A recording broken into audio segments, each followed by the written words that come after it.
So as many of you have probably heard, there is a horrible hostage situation in Texas over the weekend. A gunman held hostages at a synagogue for nearly 11 hours. Now the rabbi is talking about what he did to free himself and 2 others. Take a listen. The last hour or so of the standoff, he wasn't getting what he wanted. We were terrified. I made sure that the 2 gentlemen who were still with me, that they were ready to go.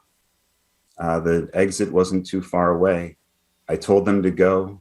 I threw a chair at the gunman and I headed for the door. And all 3 of us were able to get out without even a shot being fired. Wow, the bravery. Another one of the hostages said that they were able to escape thanks to the active shooter training they got, which prepared them for exactly what to do. So meantime, the FBI and the Department of Homeland Security are warning faith-based communities that they will likely remain targets of violence. Wow. Nowhere is safe anymore, Tori, whether it's schools, whether it's movie theaters, now your place of worship. But this one specifically, I saw you tweeting about it. Obviously, it made all of our hearts sick. But tell us how you were feeling. This is how I felt. I felt like America needs to take a really good long look at itself, because this country was based on religious freedom. And now the most vulnerable of us who want to go and pray and talk to our God and sit in quiet meditation have to be worried about exits. And what shocked me the most is the blandness in which that rabbi was speaking, as if the trauma wasn't there. That's what people who went through the Holocaust do. Their faces, their speech, it's very bland because it's trauma. But it starts to feel routine now. Now it's like, oh my God, a shooter. It's, I know how to get out of it because I've gone through this so many times. That to me means we've got stuck and gotten really numb into this. I do want to let you know, the rabbi let the gunman in because he appeared to need shelter. That's a Jewish faith-based thing we do. In Passover, we open literally our door to let anyone in who needs shelter. And this is what got me. The man was not threatening, but later he heard a gun click when he was praying. I just want to say also that when I go to synagogue at the highest of holy days, and this is not every synagogue, mine is in DC, it's the biggest one, so it could be a target. I have security blocks ahead of when I get up. When I get up there in my dress, that I'm dressed in my talit bag, I am then gone through a metal detector. Then my bags and talit, my shawl prayer bag is searched.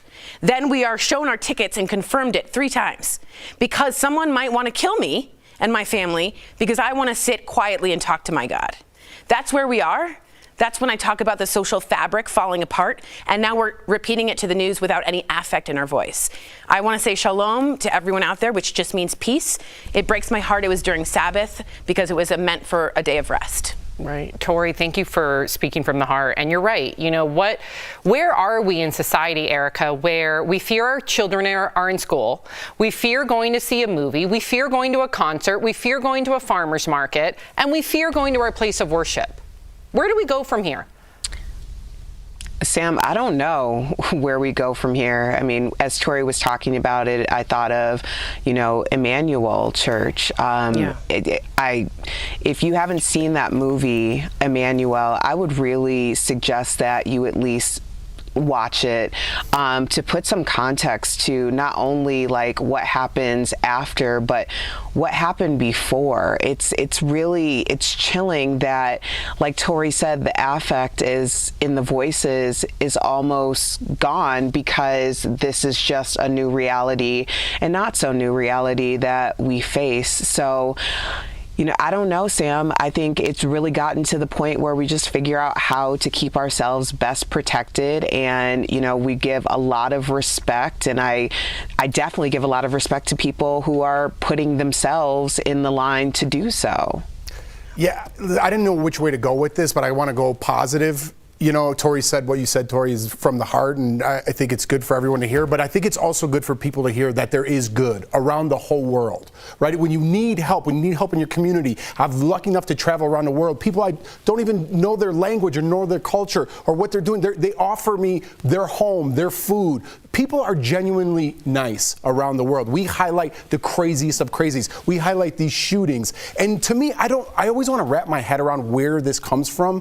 Where does this hate, Tori? Maybe you could give me a history lesson. I don't understand where you hate someone for their religious beliefs and when they're going to pray, whether there be synagogue, church, whatever it may be, That's where they go to get away from the world, to pray for a better world. Those are people that you want to highlight, and yet someone's there to harm them for something they believe, and because it's a Jewish faith, you want to execute them? I can't wrap my head around the hatred, Tori, seriously. And I totally appreciate you saying that. In fact, the rabbi is one of the helpers. Mr. Rogers always says, look to the helpers. Well, the rabbi was letting someone in because he needed shelter. So you're right. There are good people. The Jewish hate has gone back for years and years and years, and it comes from not only do they think we're academically smart, that we're sort of trying to take over in some ways the banks, the money, the government, and it's an old ancient stereotype that has nothing at all to do with the truth, but it's been bled into people's minds so much that they think that we are the enemy, and that's where we are. Our brothers and sisters are the enemy.